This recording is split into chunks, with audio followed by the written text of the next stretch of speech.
안녕하세요. 오늘 저희가 함께 들여다볼 내용은 바로 인도의 포퓰리즘입니다.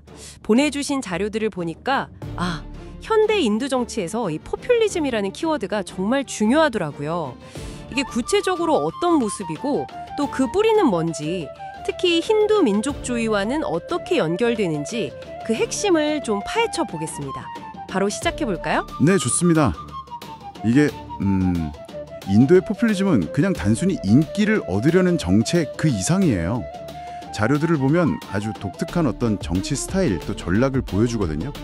특히 서구 포퓰리즘하고 좀 다른 게 인도는 의외로 중산층이 주요 지지 기반이라는 분석이 눈에 띄는데 이 점이 참 여러 가지를 생각하게 합니다. 정말 그렇네요.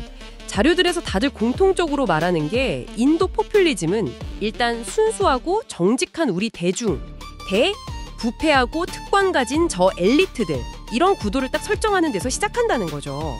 현 총리가 자신을 차이왈라, 그러니까 차 파는 사람 출신이라고 내세우는 것도 바로 이런 맥락이겠죠. 수십 년 동안 인도 정치를 꽉 잡고 있던 특정 가문이나 엘리트 집단하고는 다르다, 이런 걸 보여주려는 아주 상징적인 전략 같아요. 네, 바로 그 점입니다. 근데 여기서 정말 중요한 건요, 이 포퓰리즘이 힌두트바라고 불리는 힌두 민족주의 이념하고 아주 강력하게 결합되어 있다는 사실이에요. 힌두트바는 그냥 힌두교 믿는 걸 넘어서서 인도는 본질적으로 힌두 문화, 힌두 가치 중심의 국가다, 이렇게 정의를 하는 거죠. 그래서 이 틀에 안 맞는 소수 집단, 특히 무슬림 같은 경우는 이제 다른 존재, 타자로 규정하면서 배제하려는 그런 정치 이데올로기입니다.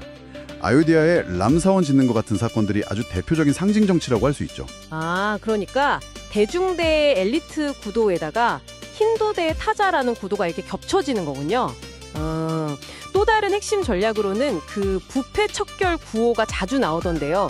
2016년에 갑자기 화폐 개혁했을 때도 검은 돈 없애겠다, 이런 명분을 내세웠던 것처럼요. 그러면서 동시에 경제성장, 발전, 빚가스라는 이미지를 아주 적극적으로 활용하고요. 맞습니다.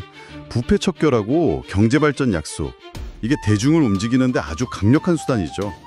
여기에 복지 정책도 쓰긴 쓰는데, 근데 좀 흥미로운 지점은 이게 모두에게 동등한 권리로서의 복지, 이런 느낌보다는요, 특정 수혜 집단을 딱 선별해서 현금을 준다거나 이런 식으로 지원하고, 그걸 또 지도자 개인에 업적하고 직접 연결시키는 방식이 자주 보인다는 거예요.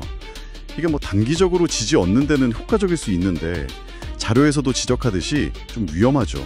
특정 정치인이나 정당한테 충성하면 혜택 주고받는 그런 정치적 후견주의로 빠질 수 있다는 겁니다. 그리고 강력한 카리스마를 가진 지도자 개인에게 권력이 확 쏠리는 모습도 아주 두드러지네요. 보내주신 자료들 보면 현 총리의 이런 개인 중심 리더십, 그리고 소셜미디어 같은 걸로 대중하고 직접 소통하는 방식, 이걸 되게 강조하더라고요. 네, 미디어 전략. 현대 포퓰리즘에서 이거 빼놓을 수 없죠. 특히 소셜미디어는요, 기존 언론이라는 필터를 안 거치잖아요. 그러니까 지도자 메시지를 직접적으로 그리고 아주 감성적으로 전달하는 통로가 되는 겁니다. 이걸로 지지층을 효과적으로 모으지만 동시에 이게 가짜뉴스나 좀 선동적인 메시지가 막 퍼져나갈 수 있는 그런 위험도 있는 거죠. 근데 이런 포퓰리즘이 인도 정치사에서 이번이 완전 처음은 아니라고 하던데요. 인디라 간디 총리 시절에도 좀 비슷한 모습이 있었다는 언급이 있네요. 네, 맞아요. 인디라 간디도 가리비 하타우, 그러니까 빈곤 몰아내자, 이런 구호를 내걸면서 대중적 지지를 모으고 권력을 자신에게 집중시키려 했죠. 반엘리트주의적인 그런 말들도 많이 썼고요. 하지만 그때 포퓰리즘은 지금처럼 힌두 민족주의랑 그게까지 강하게 결합되지는 않았다는 그런 차이는 있습니다. 그녀가 선포했던 그 국가 비상사태는 포퓰리즘 통치가 어떻게 민주주의를 위협하고 권위주의로 갈 수 있는지를 보여준 역사적인 사례이기도 하고요. 그렇다면 오늘날 인도에서 보이는 이런 강력한 포퓰리즘이 필연적으로 민주주의의 후퇴를 가져오는 걸까요? 아마 청취자 여러분께서도 이 점이 가장 궁금하실 것 같은데요. 그걸 딱 잘라 말하기는 어렵습니다. 자료들을 보면 분명히 사법부나 언론 같은 독립기관의 압력이 커지고 있다거나 시민권 논쟁으로 소수자를 배제하려는 움직임이라거나 이런 식으로 민주주의 제도에 가해지는 여러 도전들을 지적하고 있어요. 분명히요. 하지만 동시에 인도가 굉장히 오랫동안 선거 민주주의를 해왔던 경험, 또 사회 자체가 워낙 다양하고 다원주의가 깊게 뿌리내린 점, 그리고 시민사회의 비판이나 저항 능력 같은 거요. 이런 민주주의의 어떤 회복력, 버티는 힘, 이런 것들도 무시할 수 없다고 분석합니다. 네, 양면성이 공존하는 거죠. 네, 오늘 청취자 여러분께서 보내주신 자료 덕분에 인도 포퓰리즘의 여러 층위, 그 복잡한 모습을 함께 살펴봤습니다. 대중 대 엘리트 구도, 힌두 민족주의와의 결합, 또 중산층 기반이라는 특징, 부패 척결과 발전 담론, 카리스마 리더십과 미디어 활용까지 정말 여러 요소가 복잡하게 얽혀 있네요. 네, 맞습니다. 인도의 포퓰리즘은 분명 강력한 정치적 힘이지만 동시에 인도의 그 역동적인 사회 그리고 오랜 민주주의 전통 속에서 끊임없는 어떤 도전 또 협상에 직면하고 있습니다.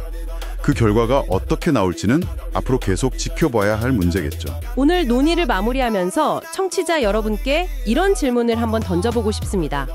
인도의 사례에서 보듯이 국가 발전이라는 그 매력적인 약속이 특정 민족주의나 어떤 정체성과 강하게 결합될 때 그것이 과연 민주주의가 가진 포용성이나 다양성에 장기적으로 어떤 영향을 미치게 될까요?